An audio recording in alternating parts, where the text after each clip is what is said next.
সূরাতুল মুমিনুনের প্রথম 10টি আয়াতের বিশেষ ফজিলাত রয়েছে, তাৎপর্য রয়েছে। এই 10টি আয়াতের সংক্ষিপ্ত তাফসীর আমি আপনাদের সামনে পেশ করব ইনশাআল্লাহ বিইذنিল্লাহ। তো সূরাতুল মুমিনুন, আল্লাহ দেখেন মুমিনদের নামে সূরা দিয়েছেন সূরাতুল মুমিনুন, আবার কাফিরদের নামেও একটা সূরা ডেডিকেট করেছেন। সূরাটার নাম কি বলেন তো? সূরাতুল কাফিরুন। আবার মুমিনুন না কাফিরুন না, মাঝামাঝি আল মুনাফিকুন, তাদের নামে আল্লাহ একটা সূরা দিয়েছেন সূরাতুল মুনাফিকুন। তো এই সূরাটা আমাদেরকে উৎসর্গ করা, আমাদের জন্য ডেডিকেট করা, মুমিনুন নামে এই সূরাটা।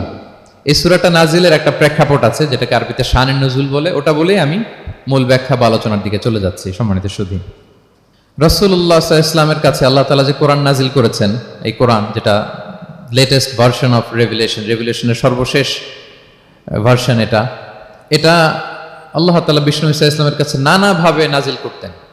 কোরআন নাজিল হওয়ার অনেকগুলো পদ্ধতি ছিল, সবসময় একইভাবে কোরআন আসতো না। কখনো কখনো কোরআন আসতো মিসলা সলসালাতিল জারাস, আমরা ঘন্টা যখন বাজাই যে বিকট শব্দ হয়, এরকম বিকট আওয়াজে মাঝে মাঝে কোরআন নাজিল হতো। আপনাদের মনে থাকবার কথা, বাংলাদেশে আমরা যখন প্রাইমারি স্কুলে পড়তাম বা হাই স্কুলে পড়তাম, ঘন্টা শেষ হলে, একটা ক্লাস শেষ হলে দফতরি কি করতো বলেন তো? হ্যাঁ, দিত না? মনে পড়ে? পিকচারাইজেশন হচ্ছে? আচ্ছা, প্রচন্ড আওয়াজে ওই বেলের মধ্যে বাড়ি দিত। তখন আমরা বুঝতাম কি একটা ঘন্টা হয়েছে। এক ক্লাস শেষে একটা দিত, 2 ক্লাস শেষে 2টা, ক্লাস যখন সব শেষ তখন অনেকগুলো দিত, বুঝতাম যে ছুটি আমাদের। এরকম রিঙ্গিং বেল যদি বাজানো হয়, ঘন্টা বাজানো হয়, এটার যেরকম বিকট শব্দ, এরকম বিকট আওয়াজে মাঝে মাঝে কোরআন নাজিল হতো। রাসূল সাল্লাল্লাহু আলাইহি ওয়াসাল্লাম বলেন, এই প্রসেসে কোরআন রিসিভ করা আমার জন্য বড্ড কষ্টকর ছিল। আম্মা জান আয়েশা রাদিয়াল্লাহু তাআলা আনহা বলেন, প্রচন্ড শীতের রাতে আমরা কাঁপতাম শীতে, আর বিষ্ণু সাল্লাল্লাহু আলাইহি ওয়াসাল্লাম ঘামতেন। ওয়া ইন্না জাবিনাহু লা ইয়াতাফাসসাদু আরাফান, আমরা শীতে কাঁপতাম, কম্বল জড়িয়ে রাখতাম, আর বিষ্ণুনবীর কপাল বেয়ে ঘাম ঝরতো। সুবহানাল্লাহি বিহামদিহি। এভাবে তিনি কষ্ট করে কোরআন রিসিভ করেছেন। এটা একটা পদ্ধতি। আরেকটা পদ্ধতি হচ্ছে মিসলা দাবিয়া সাউতিন নাহাল, মৌমাছির ভন ভন শব্দের মতো কোরআন নাজিল হতো। যখন নাজিল হতো, রাসূল সাল্লাল্লাহু আলাইহি ওয়াসাল্লামের মুখের সামনে, চেহারার সামনে মৌমাছি ভন ভন করলে যেরকম সাউন্ড, এরকম একটা সাউন্ড হতো। এটা সাহাবারা কাছাকাছি যারা থাকতেন ওনারা উইটনেস করেছেন অনেকবার। আজকের এই আলোচনাটা এটার সাথে প্রাসঙ্গিক, আমি বলবো আপনাদেরকে। 2টা পদ্ধতি গেল। আরেকটা পদ্ধতি হচ্ছে মিন ওয়ারাই হিজাব, পর্দার অন্তরাল থেকে সরাসরি আল্লাহ কথা বলতেন, রাসূল সাল্লাল্লাহু আলাইহি ওয়াসাল্লাম শুনতো। এটা কেবল একবারই হয়েছে, মেরাজের রাতে। তারপর মাঝে মাঝে ইউলকা ফি কুলুবি রাসূলিল্লাহ, আল্লাহ রাসূল সাল্লাল্লাহু আলাইহি ওয়াসাল্লামের অন্তঃকরণে আল্লাহ তাআলা ঢেলে দিতেন ওয়াহী। আচ্ছা, আবার কখনো কখনো জিবরাইল আলাইহিস সালাম ওনার মূল আকৃতিতে ওহী নিয়ে আসতেন। ওনার যে বিসূরাতিহিল আসলিয়া, জিবরাইল আলাইহিস সালামের যে মূল সূরাত, এই সূরাতে আসতেন। এই সূরাতে রাসূল সাল্লাল্লাহু আলাইহি ওয়াসাল্লাম জিবরাইল আলাইহিস সালামকে জীবনে 2বার দেখেছিলেন। একবার ওই যে হেরা গুহার ওখানে দেখেছিলেন, আর একবার সেই সিদরাতুল মুনতাহা মেরাজের রাতে দেখেছিলেন। 600 পাখা মেলে বিশাল আকৃতি নিয়ে পুরো দিগন্ত বিস্তৃত করে জিবরাইল আলাইহিস সালাম নেমে আসতেন। 2বার এভাবে রাসূল সাল্লাল্লাহু আলাইহি ওয়াসাল্লাম দেখেছিলেন। এভাবেও কোরআন নাজিল হতো। আবার কখনো কখনো রাসূল সাল্লাল্লাহু আলাইহি ওয়াসাল্লাম এই যে হিউম্যান শেপে, মানুষের আকৃতিতে আসতেন, দেখতে মানুষের মতো লাগতো। মানুষের আকৃতিতে জিবরাইল আলাইহিস সালাম এসে কোরআন পৌঁছে দিয়ে যেতেন। বিষ্ণু সাল্লাল্লাহু আলাইহি ওয়াসাল্লাম বলতেন, এই প্রসেসে ওহী রিসিভ করা আমার জন্য সবচেয়ে সহজ ছিল। এটা তো খুব স্বাভাবিক, ন্যাচারাল, যে একজন মানুষ এসে আমার সাথে কথা বললে, মানুষ মানুষের সাথে কথা বলবে, এটা তো খুব ফ্লেক্সিবল হবে, কমফোর্টেবল হবে। বাকি পদ্ধতিগুলো রাসূল সাল্লাল্লাহু আলাইহি ওয়াসাল্লামের জন্য কঠিন ছিল। এবং এই সূরাতে যখন জিবরাইল আলাইহিস সালাম আসতেন, তখন দিহিয়াতুল কালবি আল আনসারী নামে এক সাহাবীর সূরাতে আসতেন। ওনার তওবাটা আল্লাহর কাছে খুব পছন্দ হয়েছিল। জাহিলি যুগে অনেক কন্যা সন্তানকে তিনি জীবিত প্রচিত করেছিলেন। পরে একবার এমন রিপেন্টেন্ট হলেন, অনুতপ্ত হলেন, অনুশোচনায় পড়ে আল্লাহর কাছে এমন কান্না করলেন। আর অনুশোচনার চোখের পানি আল্লাহ বড্ড পছন্দ করেন। অনুতপ্ত বান্দা যখন অনুতপ্ত হয়ে কাঁদে, তার চোখের পানি তার চোখ বেয়ে, নাক বেয়ে জমিনে ড্রপ করার আগে আল্লাহ বান্দাকে মাফ করে দেয়। তো আল্লাহর কাছে এত পছন্দ হয়েছিলেন, মানুষের সূরাতে আসলে ওনার সূরাতে এসে তিনি কোরআন দিয়ে যেতেন বিষ্ণু সাল্লাল্লাহু আলাইহি ওয়াসাল্লামকে। তো মুসনাদে আহমদ ইবনে হাম্বল একটা হাদিস এসছে, ওমর ফারুক রাদিয়াল্লাহু তাআলা আনহু এই হাদিসটা বর্ণনা করেন। তিনি বলেন যে আমরা একবার বিষ্ণু সাল্লাল্লাহু আলাইহি ওয়াসাল্লামের পাশে বসা, হঠাৎ সামি'না দাবিয়া সাউতিন নাহাল, মৌমাছির ভন ভন শব্দ শুনতে পেলাম, কিন্তু তাকিয়ে দেখি কোনো মৌমাছি নাই। তখন বুঝলাম যে রাসূল সাল্লাল্লাহু আলাইহি ওয়াসাল্লাম ওহী রিসিভ করছেন। কি রিসিভ করছেন? ওহী রিসিভ করছেন। ঠিকই রাসূল সাল্লাল্লাহু আলাইহি ওয়াসাল্লাম কিবলামুখী হলেন, ফাস্তাকবালাল কিবলা। অনেকক্ষণ তিনি চুপ করে গম্ভীর হয়ে বসে থাকলেন, ওহী রিসিভ করলেন। এরপর সাহাবাদের দিকে তাকিয়ে উনি হেসে দিলেন, হেসে বললেন, এইমাত্র সূরাতুল মুমিনুনের প্রথম 10টা আয়াত আমার উপর নাজিল হয়েছে এবং এই 10টা আয়াতে মুমিনদের 7টা বিশেষ বৈশিষ্ট্যের কথা বলা হয়েছে। মান আকামা হুন্না দাখালাল জান্নাহ, যেই 7টা বৈশিষ্ট্য নিজের মধ্যে ধারণ করবে সে আল্লাহর জান্নাতের ওয়ারিস হয়ে যাবে। এবং এই আয়াতগুলো বলে আল্লাহ তাআলা সবশেষে এমনটাই বলেছেন যে উলাইকা হুমুল ওয়ারিসুন আল্লাযীনা ইয়ারিসুনাল ফিরদাউসা হুম ফিহা খালিদুন, যারা এই 7টা বৈশিষ্ট্য নিজের মধ্যে ধারণ করবে তারা জান্নাতুল ফিরদাউসের ওয়ারিস হয়ে যাবে, উত্তরাধিকার হয়ে যাবে। ওয়ারিস বুঝেন তো না? ওয়ারিস, ওয়ারিস মানে হচ্ছে আপনি বাবার কাছ থেকে ইনহেরিটেন্স হিসেবে যেটা পেলেন। বাংলাদেশে দেখবেন যে অনেক জমি জমার মধ্যে প্লটের মধ্যে সাইনবোর্ড দেয়া থাকে যে ক্রয় সূত্রে এই জমির মালিক অমুক, বায়না সূত্রে এই জমির মালিক অমুক, তারপর ওয়ারিস সূত্রে এই জমির মালিক আব্দুর রহমান লেখা থাকে না এরকম। ওয়ারিস সূত্রে মানে এটা উনি কিনে নাই, এটা ওনার কার কাছ থেকে? বাবার কাছ থেকে পেয়েছেন, উত্তরাধিকার সূত্রে পেয়েছেন। তো দেখেন আল্লাহ তাআলা এই শব্দটাই, লিটারালি এই শব্দটাই ব্যবহার করেছেন যে আল্লাযীনা ইয়ারিসুনাল ফিরদাউসা হুম ফিহা খালিদুন। বিশ্বাসীরা যদি এই 7টা গুণ নিজের মধ্যে ধারণ করে তাহলে বাবার সম্পদে সন্তানের যেমনি ভাগ থাকে সে ওয়ারিস হয়, আমার এই উম্মতেরা, আল্লাহর এই বান্দারা জান্নাতুল ফিরদাউসের ওয়ারিস হয়ে যাবে। তো বলেন আমরা জান্নাতুল ফিরদাউসের ওয়ারিস হতে চাই কি চাই না? চাই, সবাই চাই। হ্যাঁ বলেন বলেন, চাই তো? ইনশাআল্লাহ ইনশাআল্লাহ, আল্লাহুম্মা জাআলনা মিনহুম। তোমরা তাহলে শুনি আল্লাহ তাআলা কি বৈশিষ্ট্যের কথা বললেন যেগুলো ধারণ করলে আমরা জান্নাতুল ফিরদাউসের ওয়ারিস হব। আম্মাজান আয়েশা রাদিয়াল্লাহু তাআলা আনহাকে সাহাবারা জিজ্ঞেস করতেন যে আম্মাজান কাইফা কানা খুলুকু রাসূলিল্লাহ, আল্লাহ রাসূল সাল্লাল্লাহু আলাইহি ওয়াসাল্লামের আচরণ কেমন ছিল? তিনি বলতেন কানা খুলুকুহু আল কুরআন, রাসূল সাল্লাল্লাহু আলাইহি ওয়াসাল্লামের আচরণ ছিল কোরআনের মতো আচরণ। উম্মে সালামা রাদিয়াল্লাহু তাআলা আনহা আমাদের আরেক আম্মাজান, ওনাকে জিজ্ঞেস করা হলে উনি বলতেন রাসূল সাল্লাল্লাহু আলাইহি ওয়াসাল্লাম যখন রাস্তা দিয়ে হেঁটে যেতেন কাআন্নাল কুরআনা ইয়ামশি আলাল আরদ, মনে হতো লিভিং কোরআনটা রাস্তা দিয়ে হেঁটে যাচ্ছে। তো সাহাবারা যখন আরো ইন ডিটেইল জানতে চাইলেন তখন আম্মাজান আয়েশা বললেন তোমরা সূরা মুমিনুনের প্রথম 10 আয়াত পড়ো, এই 10 আয়াতে যা যা আল্লাহ বলেছেন এটাই ছিল খুলুকু রাসূলিল্লাহ, এটাই ছিল বিশ্বনবীর আচরণ। তো আসুন আমরা দেখি রাসূল সাল্লাল্লাহু আলাইহি ওয়াসাল্লামের আচরণ কেমন ছিল এবং কোন বৈশিষ্ট্যগুলো থাকলে আল্লাহ তাআলা আমাদেরকে জান্নাত দিয়ে ধন্য করবেন। সূরাতুল মুমিনুনটা আল্লাহ তাআলা শুরু করছেন ক্বাদ আফলাহাল মুমিনুন আল্লাযীনা হুম ফি সালাতিহিম খাশিউন, অর্থাৎ সফল হয়েছে তারা, ঈমান এনেছে যারা। প্রথম আয়াতের অর্থ হচ্ছে ক্বাদ আফলাহাল মুমিনুন, বিশ্বাসীরাই সফল হয়েছে। আল্লাহ তাআলা সফলতার মানদণ্ড এখানে ফিক্স করেছেন, ক্রাইটেরিয়া ফিক্স করেছেন ঈমান, বিশ্বাস, যেটা সবচাইতে দামি। সবচাইতে দামি কি? ঈমান, সবার উপরে ঈমান। এজন্য যারা ঈমান এনেছে আল্লাহর উপর, যারা বিশ্বাস স্থাপন করেছে তারাই সফল হয়েছে। তো এই বিশ্বাসীদের কিছু গুণাবলী থাকতে হবে, কিছু ফিচার থাকতে হবে, তবেই তারা জান্নাতের ওয়ারিস হবে। সেগুলো কি আল্লাহ শুরু করছেন। আল্লাহ বললেন প্রথম বৈশিষ্ট্য হচ্ছে আল্লাযীনা হুম ফি সালাতিহিম খাশিউন। 7টা বৈশিষ্ট্যের প্রথমটা বলতেছি, যারা সফল হয়েছে বিশ্বাসীরা, ওই বিশ্বাসীরা যারা তাদের সালাতে বিনয়াবনত থাকে, বিনম্র থাকে। সালাত যখন আদায় করে তারা খুশু খুদুর সাথে সালাত আদায় করে, এটা হচ্ছে প্রথম বৈশিষ্ট্য। বিনয়ের সাথে। খুশু খুদু মানে হচ্ছে অন্তরের একাগ্রতা এবং অঙ্গ প্রত্যঙ্গের একাগ্রতা। খুব সহজে আপনার অন্তরটাও থাকবে, এখানে আল্লাহর ভয় থাকবে, একাগ্র চিত্তে আপনি আল্লাহকে স্মরণ করবেন, আবার অঙ্গ প্রত্যঙ্গগুলো ঠিক থাকবে, এগুলো নড়াচড়া করবে না। আমরা অনেকে সালাতে দাঁড়ালে খুব বেশি নড়াচড়া করি, সালাতে কিন্তু খুব বেশি মুভমেন্ট করা যায় না, এটা নিষেধ। খুব জরুরি প্রয়োজন ছাড়া মুভমেন্ট করা নিষেধ। আল্লাহ বলেন আল্লাযীনা হুম ফি সালাতিহিম খাশিউন, প্রথম বৈশিষ্ট্য হচ্ছে যারা তাদের সালাতে বিনয়াবনত থাকবে, একাগ্র চিত্তে সালাত আদায় করবে। এতটা একাগ্র চিত্তে তারা অন্তরের মধ্যে এই উপলব্ধি ধারণ করবে যে আমি যে ইবাদত করছি এটা আল্লাহ দেখছেন, Allah is watching me, Allah is observing me, আল্লাহ তাআলা সরাসরি দেখছেন। এবং রাসূল সাল্লাল্লাহু আলাইহি ওয়াসাল্লাম এটাই বলেছেন যে আনতা আবুদাল্লাহা কাআন্নাকা তারাহু ফাইন লাম তাকুন তারাহু ফাইন্নাহু ইয়ারাক, এমন ভাবে ইবাদত করো মনে করো যে তুমি আল্লাহকে দেখছো। আর এটা যদি ভাবতে, এই উপলব্ধি আনতে যদি কষ্ট হয় তাহলে অন্তত এতটুকু তো ভাবো যে আল্লাহ তোমায় দেখছেন, আল্লাহ আমাকে দেখছেন। এই ভাবনাটা অন্তরে আনা যায় না? চাইলেই আনা যায়। আমরা যেন এই উপলব্ধিটা নিজেদের মধ্যে রিয়েলাইজেশনটা বিল্ড আপ করার চেষ্টা করি যে আমি যে মুসল্লায় দাঁড়ালাম এই যে আমি কিয়ামুল লাইল করতেছি, এই যে তারাবিতে আমি 20 রাকাত পড়তেছি লম্বা সময় ধরে, আল্লাহ কিন্তু দেখছেন।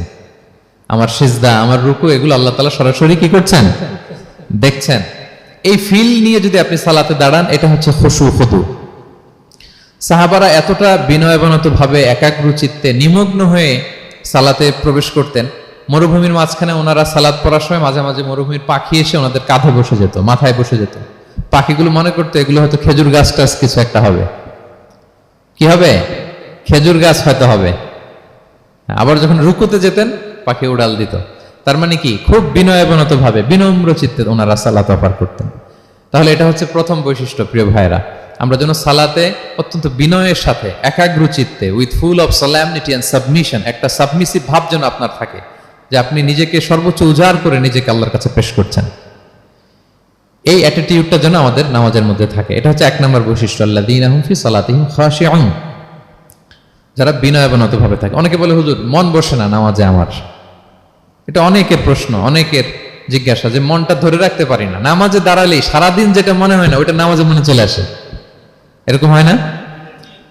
সারাদিন এটাকে কি যেন ভাবতেছিলাম মনে নাই, নামাজে দাঁড়ালেই মন চলে আসে। তারপরে মনকে আরবিতে বলে, অন্তরকে বলে কলব।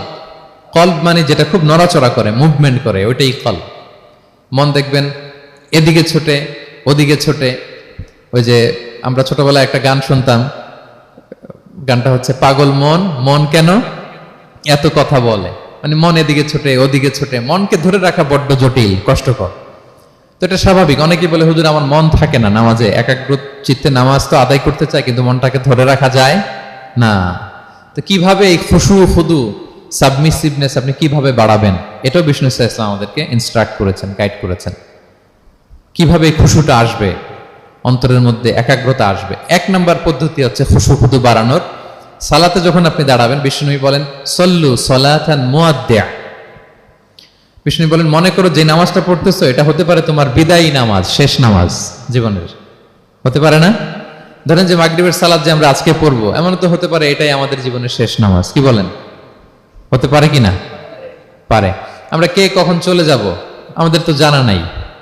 তো এই যে মুসল্লায় যখন আমরা দাঁড়াই, তখন কেন আমরা এটা ভাবি না যে it could be the last and final prayer in my life? হতে পারে এটাই আমার জীবনের শেষ নামাজ। এটা যদি আপনি ভাবতে পারেন, তখন দেখবেন ঠিকই আপনার একাগ্রতা, সাবমিসিভনেস এটা বাড়তেছে। আপনাকে যদি বলা হয় যে আজকে রাত 10টায় তোমার দুনিয়ার সফর শেষ, নতুন স্টেশনে যেতে হবে, আলামুল বারজাকে, তোমার শেষ, তোমার মৃত্যু হয়ে যাবে। আজকে যে মাগরিব আর এই যে এশা আর যে তারাবির সালাত, এটাই তোমার লাস্ট নামাজ, যাও এটাই তোমার লাস্ট চান্স। এটা যদি আজকে আমরা জানি, এই হলরুমে যারা আছি, যদি এটা জেনে যায় যে আজকের তারাবিটাই শেষ তারাবি, শেষ সুযোগ, বলেন তো আমাদের অবস্থা কি হবে? প্রতিদিন ধরেন যে মাগরিবের নামাজের পরে একটু নিউজ দেখেন, একটু ফেসবুকে ঢুকেন, আজকেও তো ঢুকবেন, তাই না? ঢুকবেন। কি করবেন আজকে? আল্লাহ সব বাদ দিয়ে অজু করে আতর মেখে জায়নামাজটা ভিজিয়ে দীর্ঘ কিয়ামুল লাইল করবেন। সিজদায় পড়ে চোখের পানি দিয়ে জায়নামাজ ভিজিয়ে দেবো আমরা, ঠিক কিনা? কারণ আমি নিশ্চিত হতে পেরেছি এটাই আমার শেষ নামাজ। তো এটা তো প্রত্যেক সালাতের ক্ষেত্রেই আমাদের প্রযোজ্য। আসলে আমরা যে নামাজ পড়ি, যে কোনো নামাজই তো আমার শেষ চান্স হতে পারে। কি বলেন? হতে পারে কি পারে না? বলেন তো। পারে। এই টেকনিকটাই রাসূল সাল্লাল্লাহু আলাইহি ওয়াসাল্লাম শিখিয়েছেন, বলেছেন সল্লু সালাতান মুআদ্দিয়া। মনে করো এটাই হতে পারে তোমার জীবনের শেষ নামাজ। আমাদের ইউনিভার্সিটিতে ইমাম বেসার, যিনি চিফ ইমাম, উনি নামাজের আগে একটা চমৎকার অ্যানাউন্সমেন্ট দেয়। উনি বলে যে লেটস পারফর্ম দিস সালাহ as if this is our last and final prayer. চলুন এমন ভাবে নামাজটা পড়ি, ভাবি যে হতে পারে এটাই আমার জীবনের শেষ নামাজ। তাহলে সম্মানিত, শুধু এই ভাবনাটা নিয়ে যদি আমরা মুসল্লায় দাঁড়াই, দেখবেন যে ওই দিন আপনার মনে দিক যাবে না, একটা ভয় কাজ করবে যে হায়রে, হতে পারে এটাই আমার লাস্ট চান্স, আর আমার রবকে সিজদা দেওয়ার সুযোগ হয়তো আমি আর পাবো না। তাহলে এখন থেকে আমরা সালাতে যখন দাঁড়াবো এটা ভাববো যে this could be my last chance in my life. হতে পারে এটাই শেষ চান্স, আমি একাগ্র চিত্তে আমার সালাতটাকে আল্লাহর কাছে উপস্থাপন করি। কি বলেন, পারা যাবে তো ইনশাআল্লাহ? খুশু খুদু বাড়ানোর 1 নম্বর টিপস। খুশু খুদু বাড়ানোর 2 নম্বর টিপস হচ্ছে তাড়াহুড়ো না করা। আমরা অনেকে তাড়াহুড়ো করি, রুকু থেকে হুট করে দাঁড়িয়ে যাই, তারপরে সোজা হয়ে দাঁড়িয়ে না থেকে তাড়াতাড়ি সেজদায় চলে যাই। 2 সেজদার মাঝখানে ধীরস্থির ভাবে বসার কথা, আমরা না বসেই 2য় সেজদায় চলে যাই। এই প্রবণতা আমাদের অনেকের আছে না? এটা কিন্তু নিষেধ। তা'দিলুল আরকান, বাকি সব মাযহাবে এটা ফরজ। আপনি তাড়াহুড়ো করলে আপনার নামাজই হবে না। আর আমাদের মাযহাবে, হানাফি মাযহাবে এটা ওয়াজিব। ওয়াজিব তরক করলে সাউ সিজদা দিতে হয়। দুই সেজদার মাঝখানে আপনি সুস্থির হয়ে বসবেন। অনেকে দেখা যায় একটা সেজদা দিয়ে মাথা কোনো রকম উঠিয়েই আরেক সেজদায় বসেও নাই ঠিক মতো আরামসে, এরকম আছে না? এটা যদি কেউ করে আমাদের মাযহাব অনুযায়ী তার সেও সেজদা দিতে হবে। তাহলে এরকম তাড়াহুড়ো করা যাবে? আর এখন থেকে তো কি করবেন বলেন? ধীরস্থির ভাবে নামাজ পড়বো। No rushing, no rushing in সালাহ, নো হ্যাস্টিনেস ইন সালাহ। নামাজে রাশ করা যাবে না, রিল্যাক্সের সাথে আমরা নামাজ পড়বো, ধীরস্থির ভাবে নামাজ পড়বো। রুকু সিজদাগুলো খুব চমৎকার ভাবে আদায় করব। রাসূল সাল্লাল্লাহু আলাইহি ওয়াসাল্লামের রুকু যে দিতেন, ওনার পিঠটা এত স্ট্রেট ফরওয়ার্ড হতো, সাহাবারা বলতেন লাউ ইস্তাকাররা আলাইহিল মা লাসাব্বা আলাইহিল মা আলাস্তাকাররা। পানি ভর্তি এক গ্লাস পানি যদি রাসূল সাল্লাল্লাহু আলাইহি ওয়াসাল্লামের রুকু দেওয়া পিঠের উপর রেখে দেওয়া হয়, পানিটাও পড়বে না, গ্লাসটাও ভাঙবে না। তার মানে এত স্ট্রেট ফরওয়ার্ড পিঠ ছিল। আবার রাসূল সাল্লাল্লাহু আলাইহি ওয়াসাল্লাম বলতেন আসওয়াউন নাসি সারিকাতান মান ইয়াসরিকু ফিস সালাহ। তিনি বললেন সবচাইতে বড় চোর যে নামাজে চুরি করে। সাহাবারা বললেন ওয়া কাইফা ইয়াসরিকু মিন সালাতিহি ইয়া রাসূলুল্লাহ, নামাজে আবার কিভাবে চুরি করে? রাসূল সাল্লাল্লাহু আলাইহি ওয়াসাল্লাম বললেন লা ইউতিম্মু রুকুআহা ওয়া সুজুদাহা, রুকু সেজদাগুলো সুন্দর করে আদায় করে না, সেই নামাজ চোর। তা আমরা যেন রুকু সেজদাগুলোকে খুব সুন্দরভাবে ধীরস্থির ভাবে যেন আমরা আদায় করি, আমরা যেন তাড়াহুড়ো না করি। রাসূল সাল্লাল্লাহু আলাইহি ওয়াসাল্লাম একবার মসজিদে নববীতে বসা, এক সাহাবী এসে নামাজ পড়ে রাসূল সাল্লাল্লাহু আলাইহি ওয়াসাল্লামকে সালাম দিলেন। রাসূল সাল্লাল্লাহু আলাইহি ওয়াসাল্লামের সালামের উত্তর দিয়ে বলেন ইরজিআ ফাসাল্লি ফাইন্নাকা লাম তুসাল্লি, যাও তুমি আবার নামাজটা পড়ে আসো, তোমার নামাজ হয়নি। সাহাবী যে আবার নামাজ পড়ে আবার আসলেন, রাসূল সাল্লাল্লাহু আলাইহি ওয়াসাল্লাম আবার বললেন সাল্লি ফাইন্নাকা লাম তুসাল্লি, নামাজ পড়ে আসো, হয় নাই। আবার গেলেন, আসলেন, আবার বললেন তুমি নামাজটা পড়ে আসো, হয়নি। এবার তো বেচারা কেঁদে দিয়ে বলে ইয়া রাসূলুল্লাহ লা উহসিনু মিন যালিক, এর চেয়ে ভালো পারি না আমি, আপনি আমাকে শিখিয়ে দেন। রাসূল সাল্লাল্লাহু আলাইহি ওয়াসাল্লাম তখন বললেন যখন নামাজে দাঁড়াবা ফাতিহা পড়বা আর একটা সূরা মেলাবা, ধীরস্থির ভাবে দাঁড়াবা। যখন রুকুতে যাবা হাত্তা তাতমাইন্না রাকিআন, ধীরস্থির ভাবে রুকু করবা। তুমি তাড়াহুড়ো করেছো, রুকু থেকে যখন সোজা হয়ে দাঁড়াবা ধীরস্থির ভাবে দাঁড়াবা, নাকি তাড়াহুড়ো করবেন? ধীরস্থির ভাবে দাঁড়াবেন, কয়েক সেকেন্ড দাঁড়াবেন, তাসবিহ পড়বেন, এরপরে সিজদায় যাবেন। যখন সিজদায় যাবা হাত্তা তাতমাইন্না সাজিদান, রিল্যাক্স। সালাতের মধ্যে কিভাবে থাকতে হবে? উইথ রিল্যাক্সেশন, রিল্যাক্সের সাথে তুমি সিজদা দিবা। দুই সিজদার মাঝখানে বসে আবার রিল্যাক্স, আবার তুমি ধীরস্থির ভাবে বসবা। এইভাবে পুরো সালাতটা প্রত্যেকটা রাকাত তুমি এভাবে আদায় করবে। তার মানে সালাতে তাড়াহুড়ো করতে বিষ্ণু ইসলাম নিষেধ করেছেন। এমনকি অনেক সময় আমরা রুকু পাবো না বলে দৌড়ে যে সালাতে অংশগ্রহণ করি, এটাও নিষেধ করেছেন। আমরা অনেক সময় এরকম করি না? মাগরিবের নামাজে রুজু করতেছি, ইমাম সাহেব ওয়াদ-দুহা ওয়াল-লাইলি ইযা সাজা, এই সূরাটা তো মুখস্থ, তো টের পাচ্ছি যে আমি এখন মুখ ধুইতেছি আর সূরা দোহা তো শেষ হয়ে যাবে, কোন রকম ওযু করে দৌড়ে যে অংশগ্রহণ করে যাতে রাকাতটা পায়, এটা নিষেধ করেছেন বিষ্ণু ইসলাম। এটা করবেন না। আপনি ধীরস্থির ভাবে ওযু করবেন, ধীরস্থির ভাবে যাবেন, তাড়াহুড়ো করবেন না। আপনি কার সামনে যাচ্ছেন? মালিকুল আমলাক, রাজা ধীরাজ, আরশের অধিপতি। আপনি তাড়াহুড়ো করে গেলে তো আপনি হাঁপাতে হাঁপাতে অস্থির হয়ে যাবেন, ব্রেথ ইন ব্রেথ আউট করতে করতে। ধীরস্থির ভাবে যাবেন, অংশগ্রহণ করবেন। রাসূল সাল্লাল্লাহু আলাইহি ওয়াসাল্লাম বলেন ইদা উকিমাতিস সালাতু ফালা তা'তুহা তাসআউন, নামাজ শুরু হয়ে গেলে দৌড়ে দৌড়ে যে অংশগ্রহণ করবে না। আলাইকুম বিসাকিনা, ধীরস্থির ভাবে যে অংশগ্রহণ করবে। ফামা আদরাকতুম ফাসাল্লু, ধীরস্থির ভাবে যে যতটুকু পাও অতটুকুই পড়ো। ওমা ফাতাকুম ফাআতিমু, যেটা ছুটে যায় নিজে পরে দাঁড়িয়ে আদায় করে নাও।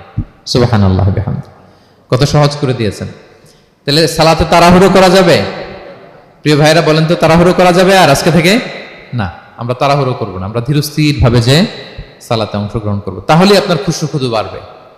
দুইটা টিপস গেল। 3 নাম্বার হচ্ছে জামাতে সালাত আদায় করতে হবে, তাহলে আপনার একাগ্রতা বাড়বে। সলাতুল জামাআতি তাফদুলু সলাতাল ফাযি বি27 দারাজা, একাকী নামাজ পড়লে যে সওয়াব, জামাতে পড়লে 27 গুণ বেশি সওয়াব। জামাতে পড়বেন। রাসূল সাল্লাল্লাহু আলাইহি ওয়াসাল্লাম সবসময় জামাতে সালাত পড়তেন। ইন্তেকালের আগেও এই সালাতের ব্যাপারে তিনি আমাদেরকে ওসিয়ত করেছেন, বলেছেন আস-সালাত ওয়া মা মালাকাত আইমানুকুম। ইন্তেকালের আগ মুহূর্ত, এখনই রূহ কবজ হবে, এর আগে উনি কি বলেছেন? সালাত, উম্মতেরা সালাত, নামাজ যেন নষ্ট না হয়। উমর ফারুক রাদিয়াল্লাহু তাআলা আনহুর সময়ে একজন অগ্নি উপাসক ছিল, তার নাম আবু লুলু আল মাজুসি। উনি মুগীরা ইবনে শুআবা রাদিয়াল্লাহু তাআলা আনহু নামে এক সাহাবীর দাস ছিলেন, মুকাতাব দাস। কন্ট্রাক্ট ছিল যে এত টাকা দিলে তাকে আজাদ করা হবে। তো এই অগ্নি উপাসক মাজুসি এসে ওমর ফারুককে বলে, খলিফাতুল মুসলিমিন, আমার মালিক সাহাবী মুগিরা আমার কাছে প্রতিদিন অনেক টাকা চার্জ করে। উনি বললেন, তাই নাকি? কত চার্জ করে? বলে যে এত চার্জ করে। তো বলতেছে, আচ্ছা তুমি তাহলে কি কাজ করো, কি কাজ জানো? বলে যে আমি খঞ্জর বানাতে জানি, ছুরি, ছোট ছুরি আর কি। বলতেছে, ওরে আল্লাহ, যারা খঞ্জর বানাতে জানে তারা তো অনেক টাকা মেক করে, সেই হিসাবে তো মুগিরা বেশি চার্জ করে না, অল্পই চার্জ করছে। সে ইনসাফপূর্ণ চার্জই করেছে। কিন্তু এই আবু লুলু আল মাজুসির এই কথাটা পছন্দ হয় না, সে রাগান্বিত হয়ে গেল, হয়ে বলে, ওমর, সবার ক্ষেত্রে তুমি নরম আর আমাকে তুমি কঠিন নিয়ম শেখাও না, দাঁড়াও তোমাকে আমি দেখাচ্ছি। মনে মনে বলতেছে এটা। রেগে মেগে সে বাড়িতে এসে আজকে একটা খঞ্জর বানাইছে, দুই মুখ খঞ্জর, ওয়া মাকবাদাতুহু ফি ওয়াসাতি, এটার হ্যান্ডেলটা মিডলে, এদিকেও মাথা ওদিকেও মাথা, এটার ধার করে প্রতিদিন 20 মাখায় এটাতে। আর মনে মনে বলে, ওমর দাঁড়াও তোমাকে আজকে আমি দেখাবো। তো ওমরে ফারুককে আল্লাহ তাআলা স্বপ্নে দেখিয়েছেন যে একটা লাল মোরগ ওনাকে 3টা ঠোকর মেরেছে। উনি সাহাবাদের কাছে বলেছেন যে আমি স্বপ্নে দেখেছি একটা লাল মোরগ আমাকে 3টা ঠোকর মেরেছে। তো সে খঞ্জরকে ধার দিয়ে একদিন ফজরের নামাজে, ওয়াকানু ইউসাল্লুনা বিগালাস, ওনারা খুব অন্ধকার থাকতে ফজরের নামাজ পড়তো, সে বুরনুস, এক ধরনের জুব্বা যেটার মাথা আছে, ওটা পরে হুডির মতো আর কি, হুডি চেনেন তো না, হুডির মতো একটা জুব্বা পরে সে অন্ধকারে, সে তো আসলে অমুসলিম, সাহাবাদের সাথে পিছনে দাঁড়াইছে নামাজের ভান করার জন্য, আর এই খঞ্জরটা নিয়ে গেছে সাথে।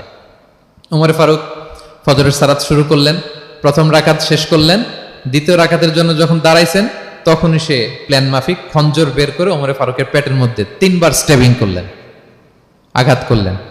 করার সাথে সাথে ওমরে ফারুক উল্টে পড়ে গেলেন আর বললেন, কাতালানি আল কালব, কোন এক কুকুর আমাকে আঘাত করেছে। তো সাহাবার ওমরে ফারুককে ধরলেন, আর এই অগ্নি উপাসক এই খঞ্জর নিয়ে কাতারের মাঝখান দিয়ে 2 দিকে খঞ্জর চালাতে চালাতে যাচ্ছিলেন। যে সাহাবাই ধরে সেই আঘাতপ্রাপ্ত হয়ে ওখানে 7 থেকে 10 জন স্পট ডেথ, জায়গায় মারা গেছে। পরে এক সাহাবী নিজের জামা খুলে তার গায়ে ছুঁড়ে মারছে, তখন সে ওইটাতে পেঁচিয়ে পড়ে গেছে। যখন বুঝে গেছে যে আমাকে ধরে ফেলবে, সে সুইসাইড করে ফেলছে, নিজেকে নিজে মেরে ফেলছে। তো ওমর ফারুক তো বেহুশ, ওনাকে নিয়ে যাওয়া হলো, পিছন থেকে একজন নামাজের ইমামতি করলেন। তো ওমর ফারুক রাদিয়াল্লাহু তাআলা আনহু হুশ ফিরে পেলেন। হুশ ফিরে পাওয়ার পরে দিনের বেলা যখন হুশ আসলো ওনার, সবাই চারদিকে বসা, যে হায় হায় আমাদের আমিরুল মুমিনিনের কি জানি কি হয়। হুশ ফিরার পরে ওনার মুখের প্রথম কথাটা ছিল আসাল্লান নাস, মানে আমার নেতৃত্বে যে ফজরের সালাতটা শুরু হয়েছিল এটা কি ঠিকঠাক শেষ হয়েছিল? সুবহানাল্লাহ পড়বেন না? আচ্ছা বলেন তো, এই মুহূর্তে আমরা কি করতাম? ওনাকে যে স্টেবিং করছে, চিকিৎসক এসে দুধ দেয়, দুধ পেট দিয়ে বেরিয়ে যায়, নাবিজ দেয়, নাবিজ বের হয়ে যায়, মানে উনি ইন্তেকাল করবেন, এটা বোঝাই যাচ্ছে। এমন কঠিন পরিস্থিতিতে আমরা যদি হসপিটালে হুশ ফিরে পেতাম, আমরা কি বলতাম বলেন দেখি? কে কি বলতেন? কে মারছে, আমারে বাঁচানো যায় কিনা, মাউন্ট এলিজাবেথে নিয়ে চলো, সিঙ্গাপুরে অথবা বামরুন গ্রেডে নিয়ে চলো, আমেরিকাতে নিয়ে চলো, অথবা আমার তো ওখানে ব্যাংক ব্যালেন্স আছে, আমি তো মরে যাবো, আমার ছেলেগুলার কি হবে, হ্যাঁ আমার মেয়েগুলার কে দেখবে, এগুলো ছিল আমাদের কনসার্ন। তো ওমর ফারুক জানতেছেন যে উনি পৃথিবী থেকে বিদায় নিচ্ছেন, একটু হুশ ফিরে পাইছেন। হুশ ফিরে পাওয়ার পরে প্রথম কথাটা ছিল আসাল্লান নাস, লোকেরা কি নামাজ পড়েছিল? আল্লাহু আকবার। তাহলে এটা কত গুরুত্বপূর্ণ ইবাদত, কিভাবে এই সালাতকে সাহাবারা অফার করতেন। তো খুশু খুদুর সাথে যদি আমরা সালাত অফার করতে চাই, আমাদেরকে জামাতে পড়তে হবে। একাকি পড়লে দেখবেন মনে দিকে যায়, ওদিকে যায়, কয় রাকাত পড়ছি ভুলে যাই, এরকম হয় না? একাকি পড়তে গেলে এটা করা যাবে না, জামাতে পড়তে হবে। সালাতে কি কি বলতেছেন এগুলোর অর্থ বুঝে যদি সালাত অফার করেন, তাইলে আপনার সালাতে মনোযোগ থাকবে। সুবহান রাব্বিয়াল আলা, সুবহান রাব্বিয়াল আযীম, এর অর্থ কি? সূরা ফাতিহা যে প্রতিদিন পড়ি, কি সুন্দর প্রার্থনা সূচক বাক্য, এর অর্থ কি? আল্লাহ সকল প্রশংসা তোমার, আল্লাহ তুমি দয়াময় মেহেরবান, আল্লাহ তুমি বিচার দিবসের মালিক, যেদিন তোমার আরশের ছায়া ছাড়া কোনো ছায়া থাকবে না। নবীদের যে পথে চালিয়েছে ওই পথে আমাদেরকে চালাও, যারা ভ্রান্ত হয়েছে, যারা তোমার ক্রোধের শিকার হয়েছে ওই পথে আমাদেরকে চালিও না। কি চমৎকার চমৎকার কথামালা দিয়ে আমরা এই দোয়াগুলো পড়ি। আমরা অর্থ বুঝি না বলে আমাদের হৃদয়েও টাচ করে না, ঠিক কিনা? দেখবেন আরব শায়েকরা যখন কিয়ামুল লাইল করে, তারাবির সালাত পড়ায়, অনেক অনেক আয়াতে ওনা ডুকরে ডুকরে কেঁদে ওঠে আওয়াজ করে। কারণ কি? জাহান্নামের আয়াত, আযাবের আয়াত, পূর্ববর্তী উম্মত যে ধ্বংস হয়েছে, কিভাবে ওদেরকে বিকট আওয়াজ দিয়ে, গ্রাউন্ড সাউন্ড গ্রেনেড দিয়ে ধ্বংস করা হয়েছে, বন্যা দিয়ে ধ্বংস করা হয়েছে, কিভাবে এদেরকে বাতাস দিয়ে নাস্তানাবুদ করে দেওয়া হয়েছে, এগুলো যখন পড়ে ওনারা কাঁদে। আযাবের আয়াত আসলে কাঁদে, জান্নাতের আয়াত আসলে সাবলীল কণ্ঠে তেলাওয়াত চালিয়ে যায়। এর কারণ কি বলেন? অর্থ বুঝে। তা আমরা যেন সালাতে অর্থ বুঝে সালাত অফার করার চেষ্টা করি, পাশাপাশি সালাতের সুন্নাহগুলো যেন আমরা পড়ি। সালাতের যে সুন্নাহ আছে, সুনানুস সালাহ, এগুলো যেন আমরা পড়ি, মনোযোগ আরো বাড়বে। সানাগুলো পড়বেন, ফাতিহা শেষে আওয়াজ করে আমিন বলবেন, অথবা ফিসফিসি কণ্ঠে আমিন বলবেন। বিষ্ণু ইসলাম বলেন, ইদা আম্মান আল ইমামু ফাআমিনু, ইমাম আমিন বললে তোমরাও আমিন বলো, কারণ এই মাত্র একটা দোয়া করা হয়েছে। সূরা ফাতিহাটা কি একটা দোয়া। ইদা ওয়াফাকা তামিনুকুম তামিনাল মালাইকাতি গুফিরা লাহু মা তাকাদ্দামা মিন যামবিহি ওয়া মা তাআখার। রাসূল সাল্লাল্লাহু আলাইহি ওয়াসাল্লাম বলেছেন, ইমাম যখন আমিন বলে তোমরাও তখন আমিন বলো, কারণ তোমরা যখন আমিন বলো ফেরেশতারাও আমিন বলে। আর তোমাদের আমিন আর ফেরেশতাদের আমিন যখন একসাথে হয়ে যায়, তোমাদের পূর্বের সব গুনাহ আল্লাহ মাফ করে দেয়। এটা আমিন বলা সুন্নাহ, বলবেন। নামাজ বাঁধার পরে সুন্নাত নামাজে, নফল নামাজে সানাগুলো পড়বেন, কত চমৎকার অর্থবোধক সানা আছে। আমরা তো শুধু সুবহানাকাল্লাহুম্মা বিহামদিকা ওয়া তাবারাকা ইসমুকা ওয়া তাআলা জাদ্দুকা শুধু এটাই পড়ি।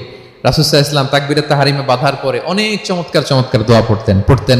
ইন্না সলাতি ওয়া নুসুকি ওয়া মাহইয়ায়া ওয়া মামাতি লিল্লাহি রাব্বিল আলামিন। আমার সালাত, আমার ইবাদত, আমার জীবন মরণ সবটাই কার জন্য? এই দোয়াটা পড়তেন শুরুতেই। তারপর পড়তেন ওয়াজ্জাহতু ওয়াজহিয়া লিল্লাযী ফাতারাস সামাওয়াতি ওয়াল আরদা হানিফা ওয়া মা আনা মিনাল মুশরিকিন। আমার সবকিছুকে আমি এক সত্তার দিকে ফেরালাম একনিষ্ঠ হয়ে, আর আমি মুশরিক নই, আমি আল্লাহর দিকে একনিষ্ঠ হলাম। এই দোয়াগুলো পড়তেন। আল্লাহুম্মা বাঈদ বাইনি ওয়া বাইনা খাতায়ায়া কামা বাআদতা বাইনাল মাশরিকি ওয়াল মাগরিব। আল্লাহুম্মা নাক্কিনি মিন খাতায়ায়া কামা ইউনাক্কা সাওবুল আবিয়াদু মিনাদ দানাস। আল্লাহুম্মা আগসিল খাতায়ায়া বিল মাই ওয়াস সালজি ওয়াল বারাদ। এগুলো সানা, এগুলো যে সানা আমরা জানিই না। সানা মানে হচ্ছে প্রশংসা সূচক কথা। আমরা শুধু সুবহানাকাল্লাহুম্মা বিহামদিকা এতটুকুই পড়ি। রাসূল ইসলাম বলতেন, আল্লাহ আমার আর আমার গুনার মাঝে এতটুকু দূরত্ব করে দাও, পূর্ব থেকে পশ্চিম যত দূর, আমার আর আমার গুনার বোঝার মাঝে এতটুকু দূরত্ব তুমি করে দাও। সাদা কাপড় যেমনি ধুয়ে ফকফকা করা হয়, আল্লাহ আমাকে তুমি গুনামুক্ত করে এরকম ফকফকা সাদা বানিয়ে দাও, শুভ্র বানিয়ে দাও। আল্লাহ আমাকে তুমি বরফ দিয়ে, ঠান্ডা পানি দিয়ে, তুষারপাত দিয়ে ধুয়ে আমার গুনাহগুলো তুমি পরিষ্কার করে আমাকে তুমি নিষ্পাপ করে দাও। এগুলো বলে এরপরে আলহামদুলিল্লাহ রাব্বিল আলামিন সূরা ফাতিহা শুরু করতেন। সালাম ফিরানোর আগে বিষ্ণু সাল্লাল্লাহু আলাইহি ওয়াসাল্লাম দোয়া মাসুর পড়তেন। কত চমৎকার মাসুর দোয়া আছে। আবার বিষ্ণু বলতেন, লা ইউসাল্লিমান্না আহাদুকুম হাত্তা ইয়াতাআওয়াযা আন আরবা মিন আযাবিল কবর, মিন আযাবি জাহান্নাম, মিন ফিতনাতিল মাহইয়া ওয়াল মামাত ওয়া মিন ফিতনাতিল মাসিহিদ দাজ্জাল। আমার কোন উম্মত যেন সালাম ফিরানোর আগে এই চারটা জিনিস থেকে পানাহ চাওয়া ছাড়া যেন সালাম না ফিরায়। একটা কি? আল্লাহ তুমি জাহান্নামের আযাব থেকে বাঁচাও, আল্লাহ তুমি কবরের আযাব থেকে বাঁচাও, আল্লাহ জীবন মরণের ফিতনা থেকে বাঁচাও, আল্লাহ তুমি দাজ্জালের ফিতনা থেকে বাঁচাও। পড়ে না আমিন? তো এত এঙ্গেজমেন্ট যদি আপনার নামাজে থাকে, আপনার মন এদিক সেদিক যাবে? হ্যাঁ, আপনি অর্থ খেয়াল করতেছেন, আযাবের আয়াত আসলে আপনি অশ্রুসিক্ত হচ্ছেন, আপনি দোয়া মাসুর পড়ছেন, আপনি সানা পড়ছেন, আপনি দীর্ঘ সময় কিয়ামুল লাইল করতেছেন, আপনার মনে এদিক সেদিক ছুটবে? বলেন তো ছুটবে না। এই টিপস গুলো বিষ্ণু সাল্লাল্লাহু আলাইহি ওয়াসাল্লাম শিখিয়েছেন। এগুলো যদি আমরা পালন করি, তাহলে আল্লাযীনা হুম ফি সালাতিহিম খাশিউন, বিনম্র চিত্তে সালাত আদায়কারী হিসেবে আমরা আল্লাহর কাছে পরিগণিত হব। তাহলে প্রথম নাম্বার শর্তটা বুঝতে পারছেন কিভাবে সালাত আদায় করতে হবে?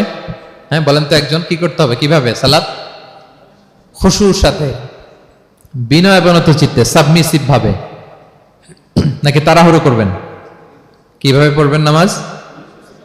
ধীরে সুস্থে, উইথ রিল্যাক্স। 2 নম্বর আল্লাহ বলেন ওয়াল্লাযীনা হুম আনিল লাগবি মুআরিদুন।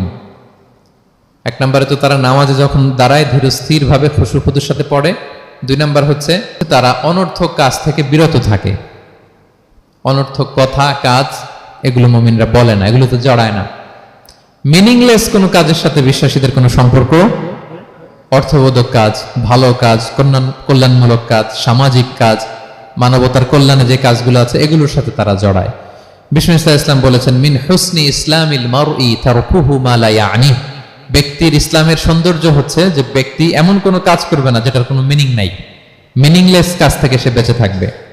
মুহাদ্দিসিনে ইকরাম এই হাদিসটাকে বলে রুবউদ্দিন, মানে দিন ইসলামকে যদি 4 ভাগ করেন, এই 4 ভাগের 1 ভাগের কথা এই হাদিসের মধ্যে চলে আসছে। সেটা কি? যে বিশ্বাসীরা কোনো অনর্থক কাজে জড়ায় না নিজেদেরকে। অনর্থক কাজ, কথাবার্তা, অপ্রয়োজনীয় আড্ডা, অপ্রয়োজনীয় খুশগল্প, অন্যকে নিয়ে সমালোচনা, অন্যের গীবত, শেকায়াত, ওর এই সমস্যা, ওর এই সমস্যা, চায়ের আড্ডাতে আমরা এরকম সমালোচনার ঝড় তুলি, ঠিক কিনা বলেন? ঠিক কিনা? এটা করা যাবে না। আপনি জান্নাতেরও ওয়ারিস হবেন, আবার চা মুখে নিয়ে আপনি শিকায়াত করবেন, গীবত করবেন, দুইটা একসাথে যাবে না। তাহলে বিশ্বাসীরা কোনো অনর্থক কাজে জড়ায় না, মিনিংলেস কাজে জড়ায় না, তারা ভালো কাজে, কল্যাণের কাজে জড়ায়। মিনিংলেস কোনো কথাও বলে না, কারণ তারা জানে মা ইয়ালফিযু মিন কাউলিন ইল্লা লাদাইহি রাকীবুন আতীদ। আমরা যা বলি, মুখ নিঃসৃত যা বের হয়, এটাকে লিখে রাখার জন্য একদল ফেরেশতা আছে, রাকীব পর্যবেক্ষণকারী, আতীদ একেবারে প্রহরীর মতো আছে। বললেই টুকে নেয়, বললেই টুকে নেয় সব। সূরা ইয়াসিন আল্লাহ বলেন ওয়া কুল্লা শাইইন আহসাইনাহু ফি ইমামিন মুবিন। আমি ইমামুম মুবিন নামক এক দালিলিক রেজিস্ট্রি খাতায় সব কিছু তুলে রাখছি, সব পাই টু পাই আপনি পাবেন, আপনি অবাক হবেন। মালি হাযাল কিতাবি লা ইগাদিরু সাগীরাতান ওয়ালা কাবীরাতান ইল্লা আহসাহা। এটা কেমন আমলনামা, ছোট্ট ভালো কাজ করেছে ওইটাও আছে, ছোট্ট খারাপ করেছে ওইটাও আছে, অবাক হবেন আপনি, সব আল্লাহ তাআলা সেখানে তুলে রাখবেন। তো বিশ্বাসীরা কোনো অনর্থক কথা কাজের সাথে জড়ায় না, এজন্য কারণ তারা জানে এগুলো সব রেকর্ডেড, সব রেকর্ডেড। আপনার কোনো কাজ যদি রেকর্ড করা হয় এবং বলা হয় যে এটা গণমানুষের কাছে উপস্থাপন করা হবে, আপনি কি করবেন তখন বলেন তো? খুব সতর্ক হয়ে চলবেন, সতর্ক হয়ে বলবেন। হ্যাঁ, এই যে আমরা যে এই ক্যামেরা থাকলে যেভাবে কথা বলি, সবসময় কি এইভাবে বলি না? আমরা যখন নিজেদের ঘরোয়া আড্ডায় বসে আমরা কত কথা বলে ফেলি, ইনফরমাল অনেক কথা বলি, যেগুলো ক্যামেরা থাকলে বলি না, কারণ এটা ফরমাল, এটা কোটি মানুষের কাছে যাবে, সবাই শুনবে, সবাই জানবে, এজন্য আমরা সাবধান হয়ে কথা বলি। কি বলেন? তো এই যে এই ক্যামেরা কিন্তু অদৃশ্য ক্যামেরা চারদিকে আমাদের, ইমামুম মুবিন নামক অদৃশ্য ক্যামেরা দিয়ে সব রেকর্ড করা হচ্ছে। রেকর্ড করে দিচ্ছেন কে? পাই টু পাই হিসাব চাওয়া হবে। আল্লাহর সুপ্রিম কোর্টের কাঠগড়ায় সব হিসাব চাইবেন আল্লাহ তাআলা, আপনি যে দেখবেন। তো বিশ্বাসীরা এই সেন্সটা মাথায় রাখে, সব যেহেতু রেকর্ডেড, যা মনে চায় মুখ দিয়ে বলা যাবে, যা মনে চায় করা যাবে না। এজন্য অহেতুক কথাবার্তা, অহেতুক সমালোচনা, অহেতুক গসিপিং, অহেতুক কমেন্টস এগুলো করব না। এখন সোশ্যাল মিডিয়ার যুগে দেখবেন যে কমেন্টসের বন্যা বয়ে যায়, যার যেটা মনে চায়, কারণ ধরার কেউ নাই, দেখার কেউ নাই, বলার কেউ নাই, যা মনে চায় লিখতে থাকে। হ্যাঁ, বিশাল একজন বড় মাপের লোক, তার ওখানে যে লিখতেছে যা মনে চায়, গালি গালাজ, ওনাকে অ্যাডভাইস দেওয়া, নাসিহাত দেওয়া ইচ্ছে মতো। বিশ্বাসীরা এটা করে না, তারা অনর্থক কোনো কাজে জড়ায় না, এবং কেউ জড়াতে চাইলেও তাকে স্পেস দেয় না। একদল আছে দেখবেন যে আপনি আজে বাজে কাজে জড়ান না, এটা আবার অনেকের ভালো লাগে না, তো তারা এসে আপনাকে জড়াতে চাবে, তর্ক করবে, আপনার সাথে ডিবেট করবে, পায়ে পাড়া দিয়ে ঝগড়া করবে, এরকম আছে না নাই? আপনার কমেন্ট বক্সে এসে দেখবেন যে গালি দিবে, হ্যাঁ, ট্যাগিং করবে, পোক করবে, মানে আপনাকে অস্থির বানাতে চাইবে। আপনি কি করবেন? আপনিও আর একটা গালি দিয়ে দিবেন কমেন্টসে, আপনারও তো স্বাধীনতা আছে নাকি? আপনি দিবেন গালি, কি করবেন? সালাম দিবেন। কি দিবেন? ওয়া ইযা খাতাবাহুমুল জাহিলুনা ক্বালু সালামা। সূরা ফুরকানে আল্লাহ বলেছেন যে মূর্খরা যখন অনর্থক তর্ক করতে আসতে চায়, বিশ্বাসীরা তাদের সাথে ওই ফাঁদে তারা পা দেয় না, তারা কি করে? সালাম দিয়ে কেটে পড়ে। তাহলে পায়ে পাড়া দিয়ে যদি কেউ এখন থেকে ঝগড়া করতে চায় আমাদের সাথে, আমরা কি করব? সালাম দিয়ে ওখান থেকে কেটে পড়ব। তাহলে বিশ্বাসীদের 2 নম্বর বৈশিষ্ট্য, ওয়াল্লাযীনা হুম আনিল লাগবি মুরিদুন, বিশ্বাসীরা অনর্থক কাজে জড়ায় না। 3 নম্বর হচ্ছে ওয়াল্লাযীনা হুম লিযাকাতি ফাঈলুন, বিশ্বাসীরা তাদেরকে যদি আল্লাহ তাআলা ধন সম্পদ দিয়ে সমৃদ্ধশালী করে, তারা যাকাত দেয়। কি দেয়? আপনারা যাকাত দেন তো নাকি? দেখে তো মনে হচ্ছে সবাই ব্যবসায়ী, হ্যাঁ, চেহারা দেখে মনে হচ্ছে মাশাআল্লাহ অনেক সম্পদের মালিক। যাকাত দিতে হবে। আমরা যে যাকাত দেই, এটা কি আমরা করুণা করি? বলেন তো না। যাকাত হচ্ছে গরিবের হক। ওয়াফি আমওয়ালিহিম হাক্কুন লিসাইলি ওয়াল মাহরুম, আল্লাহ বলে ধনীদের সম্পদে গরিবদের অধিকার আছে। তা আপনি যখন কারো অধিকার দিলেন, আপনি কি তার প্রতি করুণা করলেন? হ্যাঁ, অধিকার কি করুণা? বলেন তো না। আপনার সম্পদে গরিবের অধিকার, আপনি করুণা করেন নাই, বরং আপনার থেকে যাকাত নিয়ে ওই গরিব আপনাকে করুণা করে গেছে। কারণ যাকাত নেয়া তার জন্য আবশ্যক না, আপনার দেয়া আবশ্যক। ও যদি বলে আমি যাকাত দিব না, তো আপনি কারে দিবেন? ও যাকাত গ্রহণ করে আপনাকে বাঁচালো, তাহলে credit goes to them, thanks goes to them. ইসলাম চায় এই যে অর্থনৈতিক তারল্য, এটা সমাজে সবার কাছে থাক, এক পাশে গাছতলা আরেক পাশে পাঁচতলা, এরকম বিভাজন ইসলাম চায় না। ইসলাম চায় সবার হাতে টাকা পয়সা থাক। কাইলা ইয়াকুনা দুলাতান বাইনাল আগনিয়া মিনকুম, টাকা পয়সা যেন শুধু ধনীদের মধ্যে সার্কুলেট না হয়, সবার কাছে যেন যায়। এজন্য আল্লাহ বলেন তোমাদের সম্পদে গরিবের অধিকার আছে। এটা করুণা না, এটা অধিকার। আর যদি এই ফরজ ইবাদত আপনি আদায় না করেন, আল্লাহ বলেন কঠিন শাস্তি তোমাদের জন্য অপেক্ষা করছে। আল্লাযীনা ইয়াকনিজুনা আয-যাহাবা ওয়াল ফিদ্দাতা ওয়া লা ইউনফিকুনহা ফি সাবিলিল্লাহ ফাবাশশিরহুম বিআযাবিন আলীম। স্বর্ণ জমায়, রূপা জমায়, ব্যাংক ব্যালেন্স, যাকাত দেয় না, তাদের জন্য কঠিন আযাব, কঠিন আযাবের সুসংবাদ দিয়েছেন আল্লাহ। দুঃসংবাদ না, সুসংবাদ। মানে হেয় করে, তুচ্ছ করে আল্লাহ তাআলা বলেছেন। ছেলে ইংরেজি পরীক্ষায় ফেল করছে, মা বলে ফেল করছে না, পড়াশোনা তো নাই, তোমার বাবা আসুক, এমন মাইট দিবে, মাইট দিলে মজা টের পাবা। আচ্ছা বলেন তো, মাইট দিলে কি মজা লাগে না ব্যথা লাগে? কিন্তু মা কি বলছে? মজা টের পাবা। মানে ওরে তুচ্ছ করে, তাচ্ছিল্য করে বলছে, মায়ের তীব্রতা বোঝানোর জন্য বলছে যে এমন মাইট দিবে, টের পাবা, দাঁড়াও, তোমার বাবা আসুক আজকে ঘরে। আল্লাহ ওইটাই বললেন। এই সম্পদগুলোকে লোহার খুন্তি বানিয়ে জাহান্নামের আগুনে পোড়ানো হবে। 3 জায়গায় চাকা দেওয়া হবে। তুকুয়া বিহা জিবাহুহুম, কপালে, পাজরে, পিঠে। আর বলা হবে হাযা মা কানাস্তুম, এগুলো তুমি জমায় রাখছিলে, দাও নাই মানুষকে। Bank balance, FDR, fixed deposit, price bond, এটা সেটা দাও নাই তুমি। আর হাদিসে এসেছে সোজা আন আকরা, টেকো সাপ হবে, মোস্ট ভেনোমাস স্নেক। সাপের মাথায় কিন্তু চুল গজায়, জানেন? সাপের মাথায় পশম আছে, কিন্তু যেই সাপের যেটা বেশি বিষাক্ত, এটার মাথায় পশমও থাকে না বিষের কারণে। এরকম সাপ ওই সম্পদগুলো সাপ হয়ে ছোবল মারবে আর বলবে আনা মালুক, আমি তোমার প্রাইস বন্ড, আমি তোমার ব্যাংক ব্যালেন্স, আমাকে খাওয়ার জন্য তো রাখছিল, আজকে উপভোগ করো। আল্লাহু আকবার। আল্লাহ আমাদেরকে হেফাজত করুক। সো যাদের সম্পদ আছে আমরা যেন যাকাত দেই, হিসেব করে করে যেন দেই। আপনাদের স্ত্রীদের যাদের অর্নামেন্টস, জুয়েলারি আছে, তারা যেন তাদের সম্পদের যাকাত দেয়। 25 গ্রাম যদি সোনা থাকে বা 595 গ্রাম যদি রূপা থাকে, অথবা এই পরিমাণ সম্পদ থাকে, ভাবিরাও যাকাত দিতে হবে। এটা ইন্ডিভিজুয়াল ইবাদত। আপনার যাকাত আপনার, ভাবির যাকাত ভাবির। আপনি চাইলে টাকা দিয়ে হেল্প করতে পারেন, কিন্তু ওনারও হিসাব করতে হবে, এবং এটা কম্পালসারি, দিতেই হবে, দিতেই হবে। তাহলে ওয়াল্লাযীনা হুম লিয-যাকাতি ফাঈলুন, 4 নাম্বার হচ্ছে তারা যাকাত দেয়। 5 নাম্বার 6 নাম্বার আল্লাহ এক আয়াতে বলে ফেলেছেন, ওয়াল্লাযীনা হুম লিআমানাতিহিম ওয়া আহদিহিম রাউন, বিশ্বাসীরা আমানতের হেফাজত করে আর কথা দিলে কথা রাখে। 5 নাম্বার হচ্ছে আমানতের খেয়ানত করে না বিশ্বাসীরা, কারণ আমানতের খেয়ানত করে এটা মুনাফিকের আলামত। ইযা তুমিনা খানা, বিষ্ণু বললেন মুনাফিকদের বৈশিষ্ট্য হচ্ছে ওদের কাছে আমানত রাখলে ওটা আর পাওয়া যায় না পরে। এমন লোক আছে না সমাজে, আমানত রাখলে আর পাওয়া যায় না। তারা কি মুমিন না মুনাফিক বলেন তো? ইন্নাল্লাহা ইয়া'মুরুকুম আন তুআদ্দুল আমানাতি ইলা আহলিহা, আল্লাহ বলেছেন যার আমানত তাকে বুঝিয়ে দাও।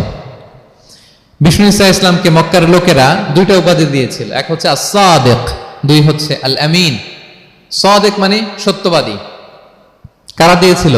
ঘোর শত্রুরা, অপোজিশন পার্টি, তারা উপাধি দিয়েছে। একটা হচ্ছে সাদিক মানে কি, আরেকটা হচ্ছে আল আমিন, বিশ্বস্ত।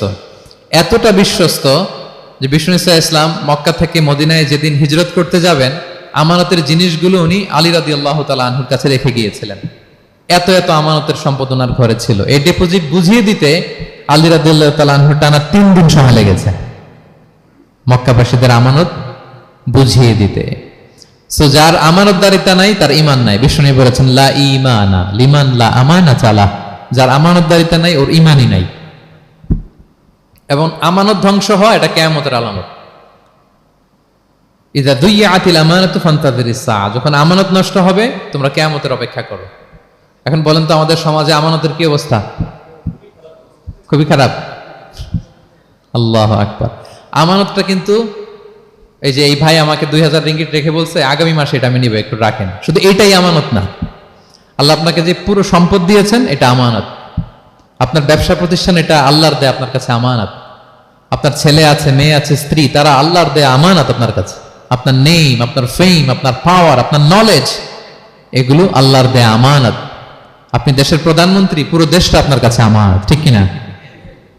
এই আমানতের ব্যাপারে জিজ্ঞেস করা হবে। বিশ্বাসীদের বৈশিষ্ট্য, তারা আমানতকে হেফাজত করে, আমানত রক্ষা করে, আমানতের খেয়ানত তারা কোশ্চিনকালেও করে না। 6 নম্বর হচ্ছে ওয়া আহদিহিম রাউন, বিশ্বাসীরা কথা দিলে কথা রাখে, তারা ওয়াদার খেলাফ করে না। ওয়াদার খেলাফ করাও কিন্তু মুনাফিকের আলামত। ওয়া ইযা ওয়াআদা আখলাফা, ওয়াদা দিলে মুনাফিকরা এটা খেয়ানত করে, তারা কথা দিয়ে কথা রাখে না। এবং আপনি কাউকে কথা দিয়ে যদি না রাখেন, এরকম প্রত্যেকটা প্রমিস, কমিটমেন্টের ব্যাপারে আপনি জিজ্ঞাসিত হবেন। আল্লাহ বলেন ওয়া আউফু বিল আহদি ইন্নাল আহদা কানা মাসউলা। কথা দিলে কথা রাখো, ছেলে মেয়েদের কথা দিলে কথা রাখবেন, বন্ধু বান্ধবদেরকে কথা দিলে কথা রাখবেন, স্ত্রীকে কথা দিলে কথা রাখবেন। প্রমিস দিলে এটা রাখতে হবে, কারণ এর ব্যাপারে জিজ্ঞেস করা হবে। নবীদের মধ্যে ইসমাঈল আলাইহিস সালাম ওয়াদা রক্ষার ব্যাপারে খুব বেশি সোচ্চার ছিলেন, সব নবীরাই ছিলেন, উনি বেশি সোচ্চার। এজন্য আল্লাহ বলেন ওয়াযকুর ফিল কিতাবি ইসমাঈল ইন্নাহু কানা সাদিকাল ওয়াদি ওয়া কানা রাসূলান নাবিয়্যা। উনি ছিলেন সাদিকাল ওয়াদ, প্রতিশ্রুতি রাখতেন। এক লোকের সাথে ওনার কথা হলো যে আগামীকাল বিকেলে ওনারা দেখা করবেন। ইসমাঈল সাল্লাম বিকেলবেলা আগামীকাল যে এক গাছের নিচে কমিটমেন্ট ছিল যে অপেক্ষা করলেন, কিন্তু ওই লোক আসে নাই, ভুলে গেছে। ইসমাঈল সাল্লাম ভাবলেন আজকে ভুলে গেছে, মনে হয় আগামীকাল আসবে, আগামীকাল আমি যাব। এরপরের দিন আল্লাহ নবী ইসমাইল যে ওই লোকের জন্য ওখানে হাজির, কিন্তু ওই লোক ওই দিনও আসে নাই। ইসমাঈল সাল্লাম বললেন মনে হয় এরপরের দিন আসবে। ইসমাঈল সাল্লাম এরপরের দিনও যায় হাজির। এভাবে একদিন 2 দিন না, টানা 30 দিন উনি আসরের পরে ওই গাছের নিচে ওই লোকের জন্য অপেক্ষা করেছেন। কারণ ইন্নাল আহদা কানা মাসউলা, কথা দিলে কথা রাখতে হবে। তো এখন আমরা কথা দিয়ে কথা রাখি তো নাকি? রাখেন রাখেন, সবাই বলে না, এই চেষ্টা করতে হবে, রাইট? কথা দিলে আমরা যেন কথা রাখি। সব শেষে 7 নম্বর আল্লাহ বললেন ওয়াল্লাযীনা হুম আলা সালাওয়াতিহিম ইউহাফিজুন, বিশ্বাসীরা তাদের সালাত হেফাজত করে। একটু খেয়াল করে দেখেন, 7টা গুণের প্রথমটাও কি নিয়ে? সালাত নিয়ে, আবার শেষটাও। তার মানে কি বোঝা গেল? এটা বেশি গুরুত্বপূর্ণ না কম গুরুত্বপূর্ণ? সব নষ্ট হতে পারে, মুমিনের নামাজ নষ্ট হতে পারে, নামাজকে হেফাজত করতে হবে। হাফিজু আলা সালাওয়াত, আল্লাহ বললেন তোমাদের নামাজগুলোকে তোমরা হেফাজত করো। আগের যুগের উম্মতেরা সিনাগোগে না গেলে ইবাদত করতে পারতো না, চার্চে না গেলে ইবাদত করতে পারতো না, কিন্তু আমরা মসজিদেও নামাজ পড়তে পারি, বাইরেও পড়তে পারি। 5টা বিশেষ বৈশিষ্ট্য আল্লাহ তাআলা বিশ্বনবী সাল্লাল্লাহু আলাইহি ওয়াসাল্লামকে দিয়েছিলেন। এর মধ্যে একটা হচ্ছে জুইলাত লি আল আরদু কুল্লুহা মাসজিদান ওয়া তাহুরা, আল্লাহ আমার জন্য পুরো জমিনটারে মসজিদ বানাই দিয়েছে। পুরো জমিন, আপনি ফ্লাই করতেছেন, বিমানে পড়তে পারবেন, আপনি সাগরে আছেন, জাহাজে পড়তে পারবেন, আপনি বিকেলবেলা মাঠে আছেন, ওযু থাকলে আল্লাহু আকবার বলে দাঁড়ায় যাবেন, বন্ধুদেরকে নিয়ে যে কোনো জায়গায় নামাজ পড়া যায়, ঠিক কি না? এই নামাজ নিয়ে কোনো এক্সকিউজ চলবে না। No excuse will be granted that day. দাঁড়িয়ে পড়তে পারেন না, বসে পড়তে হবে, বসে পারেন না তো শুয়ে পড়তে হবে, শুয়ে পারেন না তো ইশারায় পড়তে হবে, ওযুর জন্য পানি নাই তো তায়াম্মুম করে পড়তে হবে, ঠিক কি না? হাফিজু আলাস সালাওয়াত, সালাতের ব্যাপারে সচেষ্ট হও, কারণ এটা প্রথম হিসেব চাইবেন আল্লাহ। আল্লাহ বলেন আউয়ালু মা ইউহাসাবু বিহিল আবদু ইয়াউমাল কিয়ামাতি আস-সালাহ, কিয়ামতের সর্বপ্রথম হিসেব হবে নামাজের। আওয়াজ করে বলেন কিসের? ফা ইন সালুহাত সালুহা সাইরু আমালি, নামাজের হিসেব যদি সহজ হয় সব সহজ, আর নামাজের হিসেব যদি গন্ডগোল হয় পুরো আমল নামায় গন্ডগোল লেগে যাবে। প্রিয় ভাইরা, তাই আমরা যেন সালাতের ব্যাপারে যত্নবান হই, আমরা যেন খুশু খুজুর সাথে সালাত পড়ি, আমরা যেন অনর্থক কথাবার্তা কাজ থেকে যেন বেঁচে থাকি। আল্লাহ যাদেরকে আমাদেরকে সম্পদ দান করেছেন, আমরা যেন ফরজ যাকাতটুকু আদায় করি, আমরা যেন আমানতের ব্যাপারে সাবধান হই, সচেতন হই, আমানতকে যেন রক্ষা করি, আমরা যেন কথা দিলে কথা রাখি, এবং যে কোনো মূল্যে আমরা যেন সালাতকে হেফাজত করি। আমাদের সব মিস হতে পারে, কাজকে আমরা বলবো যে নামাজ আছে, নামাজকে বলা যাবে না আমার কাজ আছে, ঠিক কিনা বলেন? আওয়াজ করে বলেন ঠিক কিনা? কাজকে কি বলবো আমরা, নাকি নামাজকে বলবেন আমার একটু কাজ আছে? না, আমরা যেন সালাতের ব্যাপারে যত্নশীল হই, সচেতন হই। এই যে 7টা গুণের কথা বললাম, যারা এটার উপর আমল করবে, যারা এটা নিজের মধ্যে ধারণ করবে, আল্লাহ বলেন উলাইকা হুমুল ওয়ারিসুন, এরা ওয়ারিস, আল্লাযীনা ইয়ারিসুনাল ফিরদাউসা হুম ফিহা খালিদুন, তারা জান্নাতুল ফিরদাউসের ওয়ারিস হয়ে যাবে। আমরা যেন এই ভালো গুণগুলো, এই বৈশিষ্ট্যগুলো, এই ফিচার্সগুলো যেন নিজেদের মধ্যে আত্মস্থ করতে পারি, এবং জান্নাতুল ফিরদাউসের ওয়ারিস যেন আমরা হতে পারি। আল্লাহ তাআলা আমাদের সবাইকে কথাগুলো বোঝার ও আমল করার তৌফিক দান করুক। হাযা মা ইনদি ওয়াল ইলমু ইনদাল্লাহি আলাইহি তাওয়াক্কালতু ওয়া ইলাইহি উনীব। আসসালামু আলাইকুম ওয়া রাহমাতুল্লাহি তাআলা ওয়া বারাকাতুহু।